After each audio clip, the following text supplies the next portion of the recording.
Jonestown, un supuesto paraíso multirracial.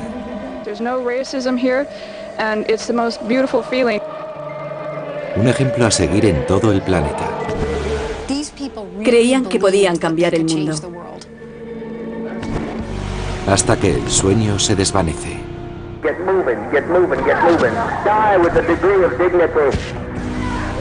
Y se convierte en pesadilla. 913 muertos. Suicidio colectivo o asesinato en masa. Todas las preguntas y sus respuestas a continuación en el informe final. El informe final, muerte en Jonestown.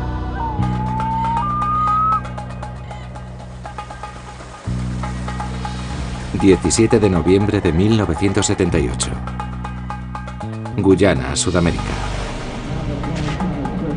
En Jonestown, un congresista de San Francisco se dirige a una multitud heterogénea de norteamericanos compuesta por jóvenes y ancianos, negros y blancos.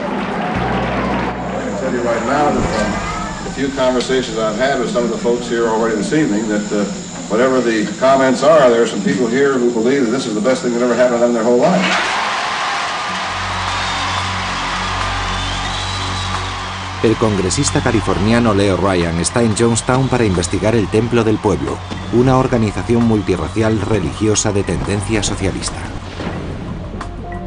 Jonestown toma su nombre de Jim Jones, el carismático predicador de 47 años, líder del templo. Según los parientes de algunos habitantes de Jonestown, estos están en el templo en contra de su voluntad. ¿Quién es Jim Jones y cuál es su mensaje?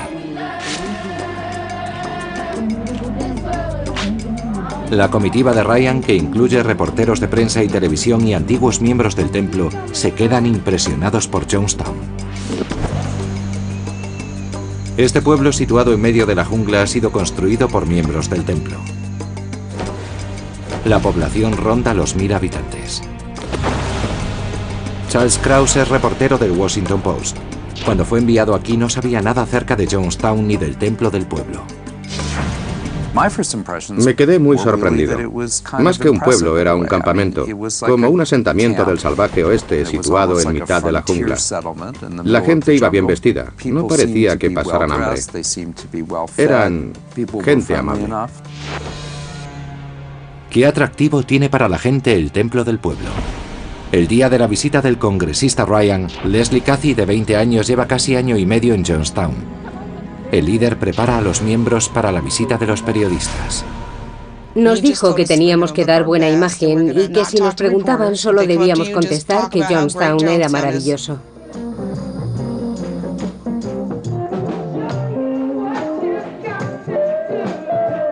Más tarde, en la cena celebrada en su honor, el congresista Ryan se mezcla con miembros de la congregación para descubrir qué opinan acerca de su nuevo hogar.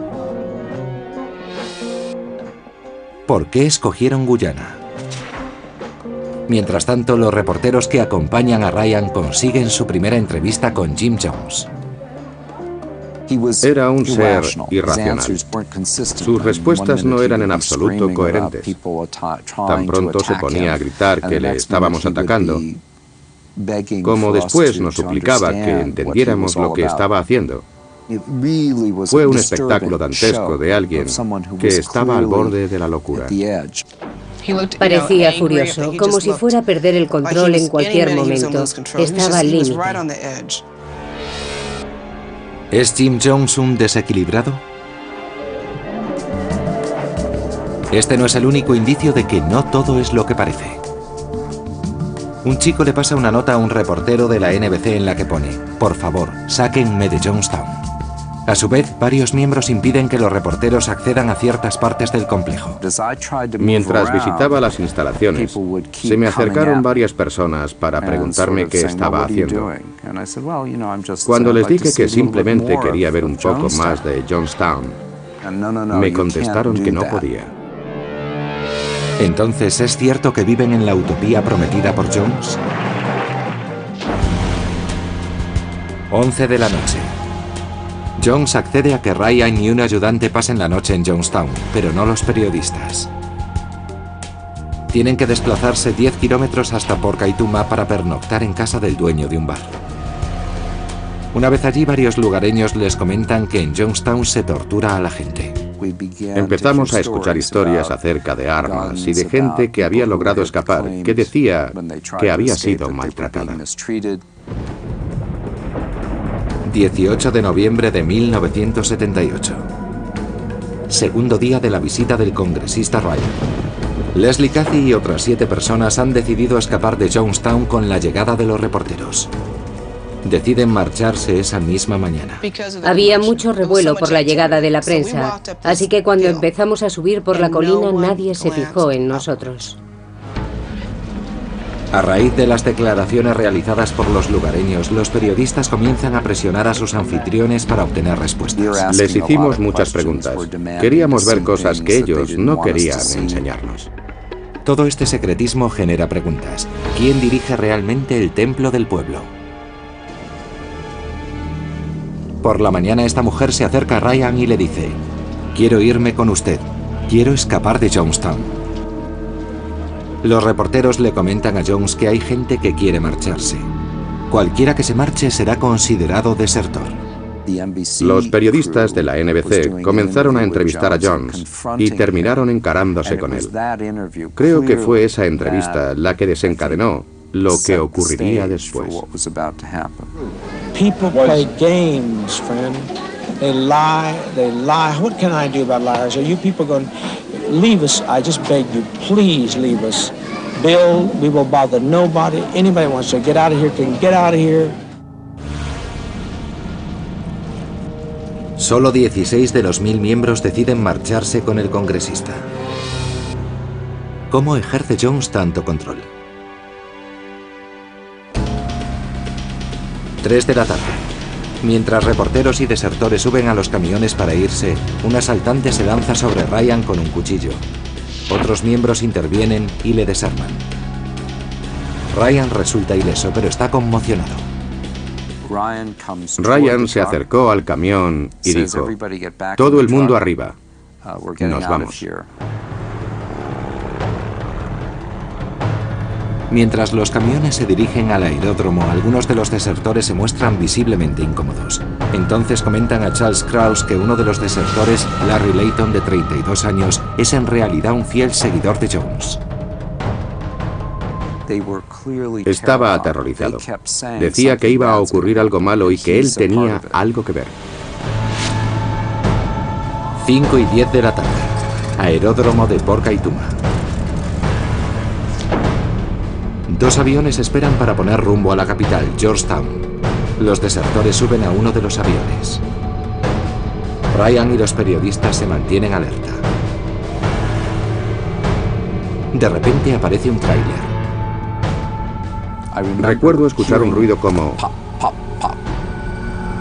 Un cámara de la NBC graba el tiroteo. Poco después es alcanzado y muere. Al principio no estaba seguro de lo que estaba pasando, pero luego, al ver la gente gritar y correr, me di cuenta de que eran disparos. Una bala roza a Charles Kraus mientras trata de resguardarse bajo uno de los aviones.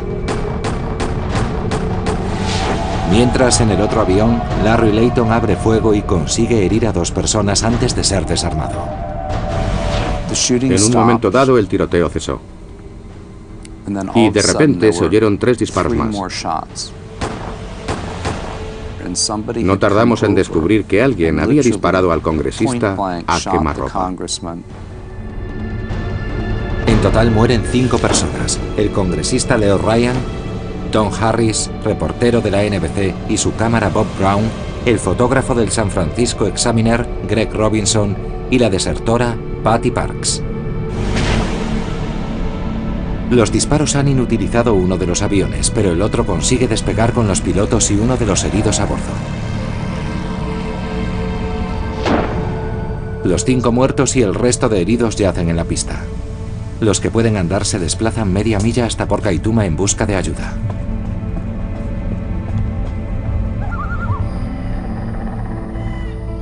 ...19 de noviembre de 1978... ...2 de la madrugada... ...aproximadamente 9 horas después del tiroteo del aeródromo... ...2 habitantes de Jonestown que han logrado escapar llegan a Port Kaituma... Allí informan a las autoridades de que Jones está forzando a la gente a suicidarse. Un contingente de soldados se dirige rápidamente al campamento. Llegan al amanecer y se encuentran con esta aterradora escena.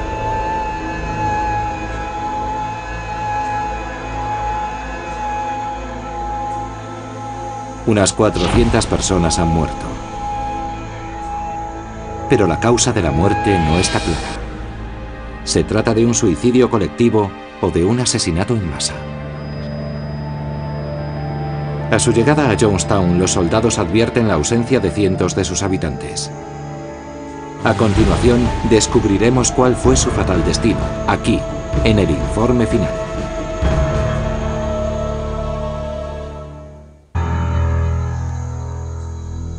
Jonestown, Guyana. Bajo el mando de Jim Jones, los miembros de una iglesia socialista llamada el Templo del Pueblo han levantado una comunidad en medio de la jungla. 19 de noviembre de 1978. Las tropas de Guyana descubren más de 400 cadáveres en Jonestown. Entre ellos hay hombres, mujeres y niños. ¿Hizo algo Jones en el pasado que pudiera haber anticipado esto? Los oficiales guyaneses dejan allí mismo los cuerpos bajo el sol tropical, a la espera de las autopsias. Junto a los cadáveres hay barriles que contienen un líquido morado. Pronto los investigadores se dan cuenta de que es zumo de uva mezclado con cianuro. Las autoridades estiman que los muertos ascienden a 400.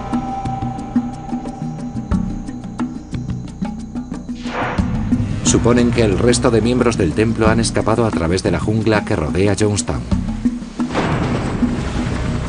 Pero cuando los soldados norteamericanos llegan para llevarse los cuerpos, descubren algo terrible.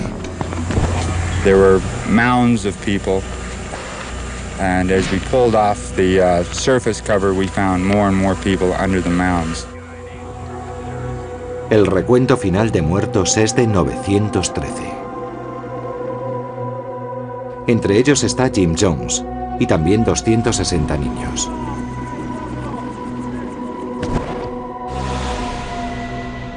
Las víctimas parecen haber muerto voluntariamente. De ser así, ¿es Jim Jones el único responsable de estas muertes?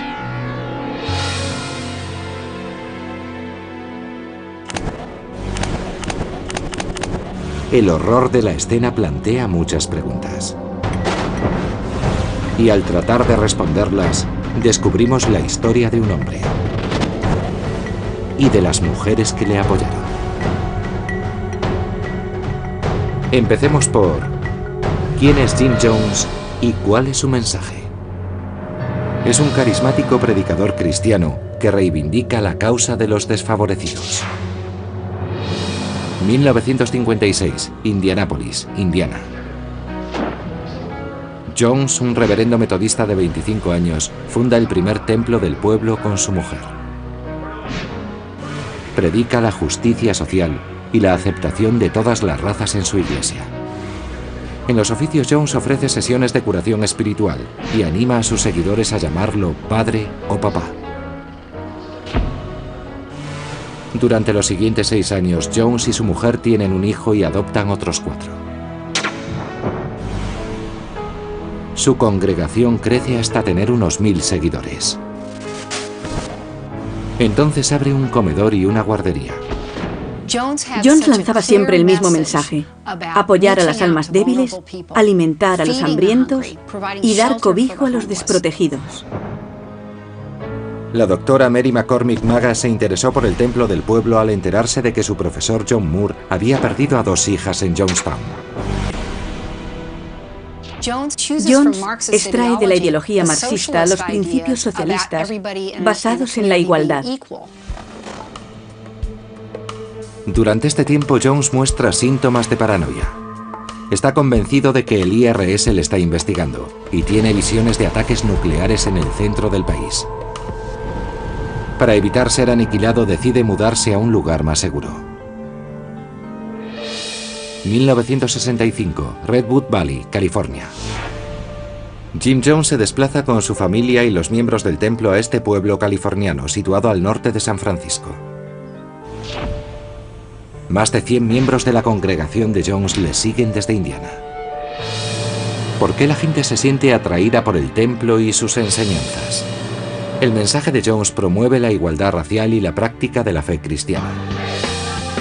Su doctrina encaja perfectamente con el movimiento contracultural de los 60 y atrae a muchos jóvenes. Jones lo llama socialismo apostólico.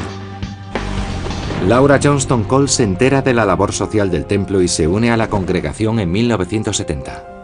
Lo que me atraía era que se trataba de una congregación multirracial. Jones y su mujer tenían 8 hijos de diferentes razas. Parecía realmente una gran familia. Tim Carter es un veterano de Vietnam que vive en la calle. Un amigo le habla del templo del pueblo en 1972. Nunca había oído hablar de Jones. Y en cuanto entré en el templo, me sentí como en casa. Alan Swanson vive en una comuna religiosa. Un día asiste a un sermón de Jones y se queda tan impresionado que poco después se une al templo del pueblo. Hablaba de ayudar a los necesitados y no conducía un Cadillac como hacían la mayoría de los predicadores. Vivía con los fieles del templo y vestía siempre con zapatos viejos y una toga desgastada. Inspirados por el mensaje de Jones, los nuevos miembros trabajan en la comunidad como representantes del templo. Hacíamos cosas útiles por la gente, marcábamos la diferencia. Y aquello era muy importante para mí, porque tenía la sensación de estar haciendo algo bueno. El templo del pueblo acoge a toxicómanos y a niños, y ayuda a la gente a través de las organizaciones benéficas. Se convirtió en una operación a gran escala. Trataban de satisfacer las necesidades emocionales, físicas, sociales y espirituales de todos los necesitados que encontraran por California. Mientras que la obra del templo continúa, empiezan a filtrarse a la opinión pública oscuras historias. Comienza a haber rumores de que las curaciones espirituales de Jones son fingidas. Nell Smart, defensora de la igualdad racial, decide unirse en 1972, pero desaprueba otras prácticas. No creo que fuera capaz de curar. Él decidía quién estaba enfermo. Quizá nombraba a alguien. Le decía que tenía cáncer y después decía que le había curado. Pero nunca pensé que pudiera hacer sanar a alguien realmente enfermo. Si hay miembros desencantados, ¿cómo consigue Jones ejercer semejante control? Mediante coacción, intimidación y manipulación. Jones insta a los miembros a vivir en comunidad. Leslie Cathy tiene 13 años cuando se une al templo junto con su madre y su hermana. Tenías que donar todo tu dinero a la congregación. Se quedaban con todo tu dinero y tú te quedabas sin nada, así no podías echarte atrás.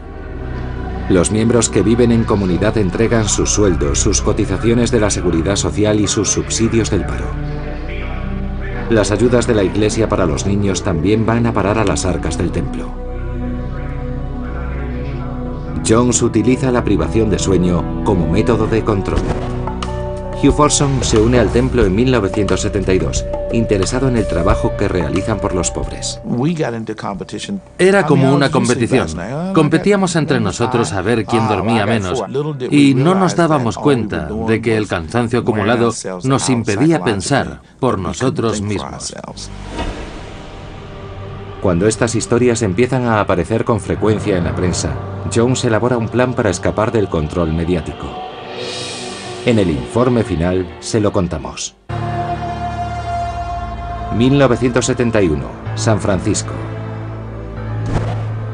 6 años después de que el templo del pueblo se trasladara de Indiana al norte de California, el predicador Jim Jones compra una sinagoga en Geary Boulevard, donde establece su cuartel general. Al cabo de un año, abre otro templo en Los Ángeles. La gente que acudía allí en busca de ayuda eran negros, ancianos, mujeres con hijos, exconvictos y drogadictos. Por su trabajo con los marginados, Jones empieza a hacerse amigos en la zona de la bahía de San Francisco.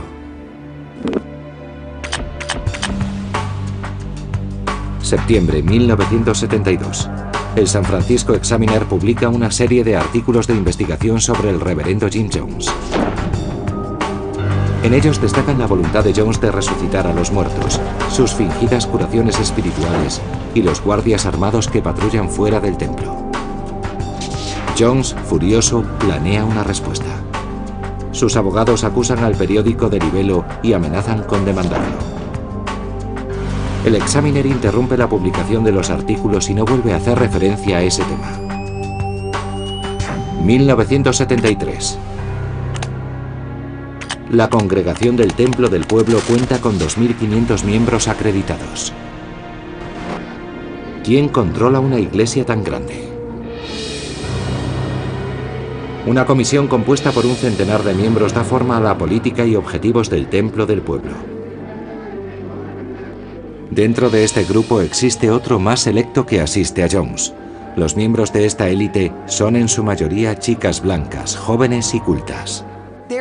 En aquel momento, el templo ejercía un control total sobre los fieles y se empezó a adiestrar a la gente para que supieran lo que debían o no debían decir fuera del templo.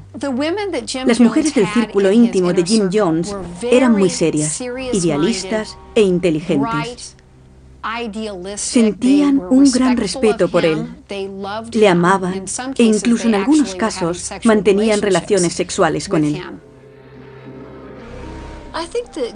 A Jim le gustaban las mujeres guapas y jóvenes, así que estableció un sistema de clases por el cual si eras una chica guapa y Jones consideraba que podías ser una seguidora fiel y estabas disponible, pasabas directamente a un escalafón superior. Septiembre de 1973. Un grupo de 8 miembros compuesto por hombres y mujeres de razas blanca y negra dejan el templo de San Francisco. Más tarde mandan una carta acusando al círculo íntimo de Jones de hipócrita, racista y clasista. El grupo pasa a ser conocido como Los Ocho. Esta deserción alimenta la creciente paranoia de Jones y por primera vez habla de suicidio colectivo en uno de sus sermones. I've lost interest in this old world. I would just as soon bring it to a screeching stop in one glorious moment of triumph. So you think about it. En su discurso utiliza la expresión suicidio revolucionario, tomada del Pantera Negra Huey Newton. Jones había leído el libro de Huey Newton, Suicidio Revolucionario, y pensó que suicidándonos haría que el mundo se sintiese culpable por obligarnos a ello. Jones habla con los miembros de su congregación y les dice que el mundo exterior quiere hacerles daño. Tenía ideas extrañas como que iba a haber un holocausto nuclear y que nosotros íbamos a ser los únicos supervivientes. Incluso que habría campos de concentración.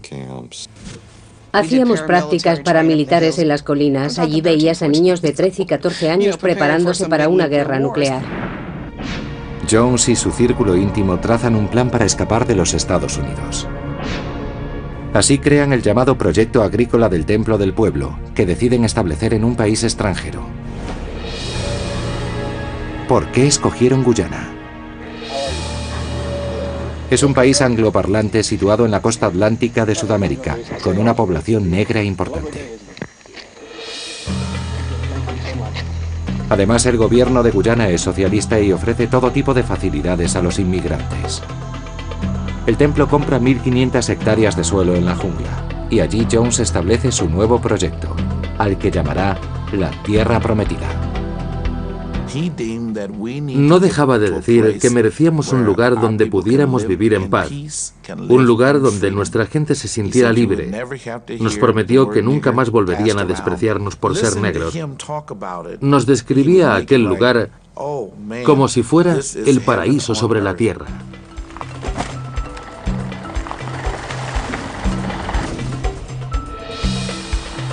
En 1974. Miembros del templo desbrozan la jungla y empiezan a construir. En esta grabación, Jones sobrevuela la zona donde establecerá Jonestown y explica sus ambiciosos planes para el proyecto agrícola.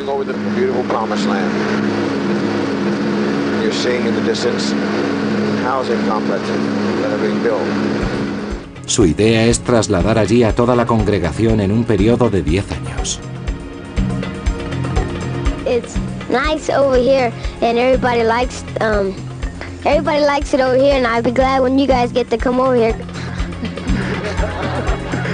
Estas imágenes fueron tomadas por los primeros miembros en llegar a Guyana. Tales grabaciones muestran perfectamente la evolución de la construcción de Jonestown. This has been the greatest challenge of my life, being able to work down here in the garden. Thank you. La gente quería ir allí. Mi mujer y yo pensábamos que podía ser un buen lugar para criar a nuestro hijo y para vivir. Era un sitio que habíamos ayudado a construir. En su origen, Jonestown encarnó la esperanza y acabó en tragedia. ¿Hizo Jones algo en el pasado que anticipara esto? Jones llevó a cabo varios simulacros de suicidio que él llamaba pruebas de lealtad. Primavera de 1976, San Francisco. En una reunión de la comisión en el templo, Jones ofrece una copa de vino al centenar de personas allí congregadas. Tim Carter está presente. Cuando todo el mundo se había bebido el vino, Jones nos comunicó que habíamos sido envenenados y que nos quedaba 1 hora de vida. Jones les dice que sus muertes servirán de protesta contra la injusticia del mundo. Hace que los allí presentes acepten la idea de que su muerte es inminente, antes de anunciar que no había veneno en el vino. Su objetivo era que la gente se enfrentara al hecho de su propia muerte. Si tienes miedo a morir, es que no estás realmente comprometido con la causa. Verano de 1977. La revista New West publica 2 artículos sobre Jones y el Templo del Pueblo. Estos recopilan las historias de varios desertores, cuyos relatos hablan de palizas e incluso de muerte. El fiscal del distrito de San Francisco investiga al Templo del Pueblo, pero el caso es archivado por falta de pruebas. Los amigos políticos de Jones acuden en su ayuda, denunciando los artículos y alabando su obra. No obstante, la mala prensa da a Jones el empuje que necesita para dejar San Francisco y dirigirse a su tierra prometida, Jonestown. Cientos de sus fieles le siguen, ansiosos por abandonar los Estados Unidos y participar en su gran experimento social.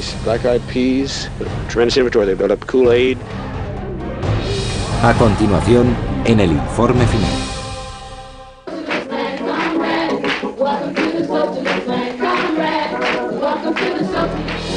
Septiembre de 1977, Jonestown, Guyana.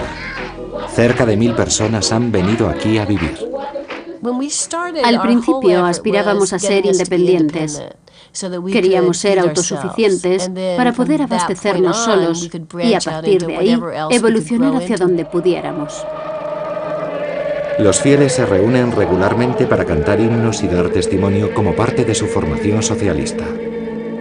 There's no racism here, and it's the most beautiful feeling to not have those kind of pressures and tensions every day. I really appreciate the opportunity to work here to help feed people and provide a place so everybody can get out of that mess in the States and come down here, do something in a really cooperative atmosphere.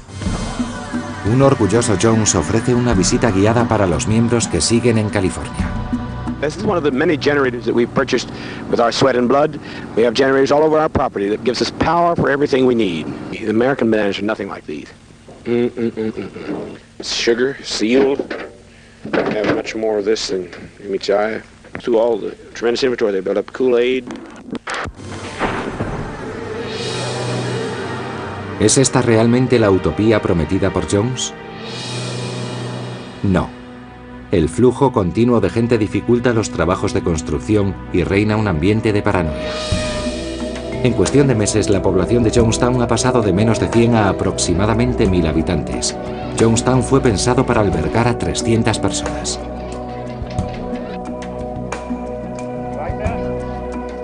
Nos daban un cuarto de pollo todos los domingos, pero después empezó a llegar gente y eso se acabó. Así que comíamos arroz, galletas y sirope. Luego se acabaron las galletas y solo comíamos arroz. Aunque estuvieras muy motivado para cumplir la misión, era una vida difícil. Éramos mucha gente y el trabajo era muy duro. Era una vida soportable pero dura. Con la llegada de tal cantidad de gente se impusieron medidas de control estrictas. Siempre había crisis. Todas las semanas se producía algún conflicto. Y para solucionar aquello se nombraron guardias de seguridad que iban armados. Llevaban rifles de asalto. Hacían simulacros en los que sacaban a los niños de la cama y se los llevaban corriendo, como si estuvieran en peligro de muerte. Los niños estaban traumatizados. Jones mantenía a sus seguidores al límite, asegurándoles que el enemigo estaba a las puertas. ¿Es Jim Jones un desequilibrado? Sí. Su grado de paranoia ha aumentado debido a su adicción a las drogas. Está enganchado al Valium, los Quaaludes y otros barbitúricos. Ned Smart es testigo del declive de Jones durante una visita a sus hijos y su madre en Jonestown. Era adicto a las drogas. Cuando le vi en Guayana, era evidente que estaba totalmente acabado. No entiendo cómo la gente seguía dándole drogas. Está claro que él no salía a buscarlas. Alguien tenía que conseguirlas y suministrárselas. Pero la gente en Jonestown no parece darse cuenta de los problemas de Jones. En las grabaciones, los habitantes describen su nueva casa como un lugar maravilloso. Really, it's the most beautiful place I've ever been in all my life. I just love it. I hope everything is going to be all right for us. En aquella época la gente estaba contenta, como Tim Carter. No words could describe the peace, the beauty, the sense of accomplishment and responsibility and camaraderie that's here. Pero oyéndole ahora se duda acerca de la sinceridad de sus palabras. Jones no dejaba salir a nadie. Si estás en un sitio del que no puedes salir, estás en una cárcel. Pero si estás en ese sitio voluntariamente, ya no es tanto una cárcel para ti. Esas dos realidades coexistían en Jonestown. Aquel que intentara escapar recibía un duro castigo. Le pegaban y lo mantenían aislado. 17 de noviembre de 1978. El congresista de California, Leo Ryan, llega a Jonestown. Va acompañado de varios miembros de la prensa, así como de algunos desertores del templo del pueblo. Ryan ha oído que la gente de Jonestown está allí en contra de su voluntad, sometida a privación del sueño y a maltratos. A Jim Jones no le agrada la visita de Ryan. Las tres cosas más odiadas por Jones eran el gobierno, los medios y los desertores de su iglesia. Y de pronto, el viernes 17 de noviembre, se encuentra cenando con todos ellos. El día después del tiroteo que causa la muerte del congresista y 4 personas, otras 913 mueren en Jonestown tras ingerir zumo de uva mezclado con cianuro. ¿Fue un suicidio colectivo o un asesinato en masa? Seguramente ambas cosas. Hay pruebas que demuestran que la cúpula de Jonestown había planeado un suicidio colectivo. El cianuro fue encargado meses antes de ser utilizado. Eso demuestra que el plan para matar a tanta gente en tan poco tiempo había sido elaborado hacía meses. Parece como si la cúpula de Jonestown hubiera estado esperando el momento indicado para acabar con su sufrimiento y morir como mártires. Pero las mentiras y coacciones de los líderes apuntan a que fue un asesinato. Los niños no piensan en el suicidio y los ancianos tampoco. Lo ocurrido en Jonestown fue un asesinato. Fue asesinato porque Jim no contó la verdad. Estaban aislados del mundo. No sabían qué estaba ocurriendo en realidad.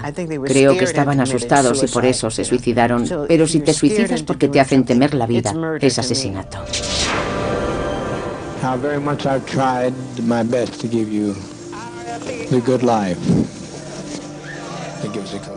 En esta grabación, realizada horas antes de su muerte, Jim Jones y otros se dirigen a la congregación de Jonestown.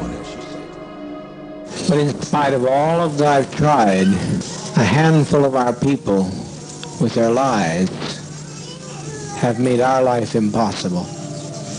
Jones comunica a su gente que habrá un tiroteo contra los aviones que transportan a Ryan y su grupo.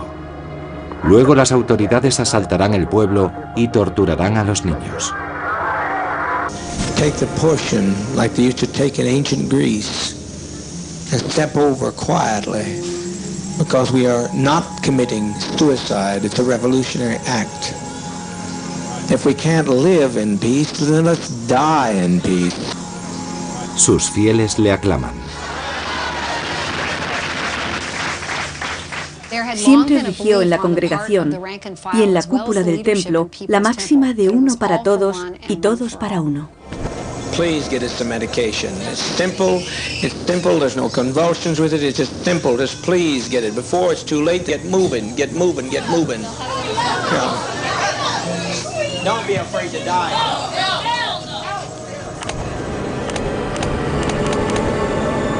Comienza el último acto. But everybody get behind the table and back this way, okay?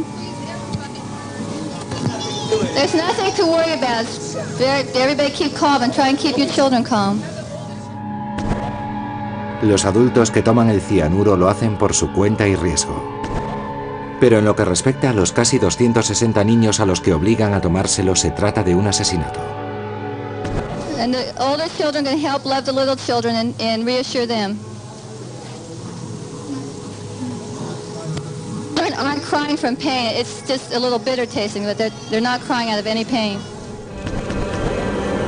Uno por uno, todos los adultos aceptan su muerte. No other way I would rather go than give my life for socialism, communism, and I thank that very, very much. Realmente creían que podían cambiar el mundo. Y Jim Jones se aprovechó de esa creencia para hacer que se vieran a sí mismos como mártires y que pensaran en ellos como en gente cuya muerte valía más que su vida. Jim Jones pronuncia las últimas palabras. Take our life from us. We laid it down, we got tired. We didn't commit suicide, we committed an act of revolutionary suicide protesting the conditions of an inhumane world. Irónicamente, Jones no se toma el veneno. Es hallado muerto de un disparo y con una pistola a 6 metros de él. Algunos piensan que Jones no se suicidó, que fue otra persona la que apretó el gatillo. Jim Jones es responsable de la muerte de sus seguidores. ¿Pero es el único responsable? Aparentemente sí. La única manera en que podría haberse evitado el suicidio colectivo es que Jim Jones hubiera convencido a su círculo íntimo de que tenía más sentido seguir viviendo. Pero no lo hizo. A continuación, analizaremos las pruebas que implican al círculo íntimo de Jones en la tragedia de Jonestown. 25 de noviembre de 1978, Jonestown, Guyana. Mueren 913 personas, de las cuales 260 son niños. Debido a la gran cantidad de cadáveres, los forenses militares escogen varios cuerpos al azar para su autopsia. Solo se practican 7. La de Jim Jones y las de otras 6 personas. Los forenses determinan que 2 murieron por heridas de bala. Jim Jones murió por impacto de bala en la cabeza. Algunos piensan que le mató su enfermera y después se disparó a sí misma. En los demás, la causa de la muerte es el envenenamiento por cianuro. Cada vez que un grupo sectario protagoniza una tragedia de este tipo, se toma como referencia el caso Jonestown. Así lo demuestran los reportajes sobre el incendio de Waco en Texas y los suicidios del culto ovni Puerta del Cielo. Pero esto no es todo. Ahora, en el informe final, seremos testigos de la transformación del templo del pueblo y del papel que jugó el círculo íntimo en las muertes de Jonestown.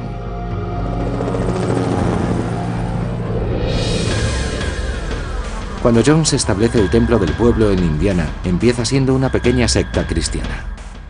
Leían la Biblia, En sus discursos mencionaban con frecuencia a Jesús. Rezaban, hacían curaciones y cantaban. Hacían las cosas propias de una iglesia tradicional. Mary Maga cuenta que cuando Jones trasladó el templo a California, la secta se transformó en un movimiento religioso que conjugaba ideología socialista y creencias cristianas. En California, el templo del pueblo era un movimiento contracultural, pero no se consideraba un culto. Se convirtió en culto cuando se trasladaron a Jonestown. Allí no se admitían ideas nuevas y la gente no se podía marchar. Jonestown es sinónimo de culto porque una vez que entrábamos allí no nos dejaban salir. No teníamos ni voz ni voto. En Jonestown, Jones y su cúpula crean un mundo aparte y, haciendo uso de la mentira y la intimidación, obligan a la gente a quedarse. We can't go back. They won't leave us alone. And there's no way we can survive. En la última grabación, Jones manipula a los miembros del templo y, alegando motivos políticos y sociales, les convence para que se decidan a morir. Die with a degree of dignity. Lay down your life with dignity. Don't lay down with tears and agony. Stop this hysterics. This is not the way for people who are socialists and communists to die.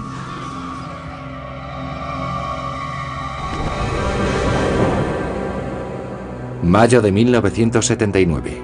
Un informe del Congreso saca a la luz los acontecimientos que llevaron a la tragedia de Jonestown y el papel de Jones en la misma. Los periodistas que investigan el templo del pueblo concluyen que Jones es responsable de las muertes. Mary McCormick Maga sostiene la teoría de que fue Jones quien tuvo la idea del suicidio revolucionario y fue el círculo íntimo quien lo planeó. Jim Jones no podía hacer nada sin sus asistentes. No era nadie sin esa cúpula de personas comprometidas que creían en sus ideas y no dudaban en llevarlas a cabo. Laura Johnston Cole era miembro del templo. El día de la tragedia se encontraba en Georgetown, donde trabajaba. Se rodeaba de gente que le adoraba y que no tenía problema en hacer el trabajo sucio. Eran personas que jamás pensarían en traicionarle o criticarle. Por eso, nunca tuvo referencias de nadie que le hiciera darse cuenta de que se estaba volviendo loco. La cúpula tenía mucho poder y Jim les representaba. Era él quien daba las órdenes porque nadie hubiera obedecido a la cúpula. Ellos tiraban de los hilos. Jonestown crece demasiado rápido. Los víveres se agotan y no pueden abastecer a los casi 1000 fieles congregados.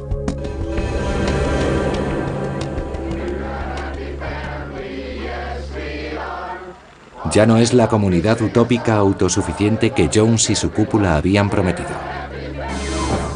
Lo que llevó a la élite al suicidio fue su miedo a que les acusaran de hipócritas. Por eso veían el suicidio como la única opción que les permitía seguir siendo fieles a sus ideales y les liberaba de una situación que se había vuelto insostenible. El día de la tragedia, Hugh Forston estaba en San Francisco por asuntos del templo. Su mujer y su hijo de 4 años murieron en Jonestown. De haber estado allí el 18 de noviembre, yo también habría muerto, porque Jones nos había convencido de que nadie nos creería, de que nos sacarían información y después nos destruirían. Si te dicen que han matado a Ryan y que van a asaltar el pueblo, que van a disparar contra todos nosotros y a mutilar a los niños, no dudas en tomar algo que hará que mueras en paz. Nell Smart abandonó el templo en 1976. Perdió a su madre y a sus 4 hijos en Jonestown. Como estábamos aislados, mucha gente estaba convencida de que aquello iba a ocurrir, y al imaginar que tus hijos son asesinados o torturados, no te lo piensas 2 veces. Leslie Cathy huyó de Jonestown con su hijo de 3 años. Su madre, su hermana y su marido tomaron el veneno.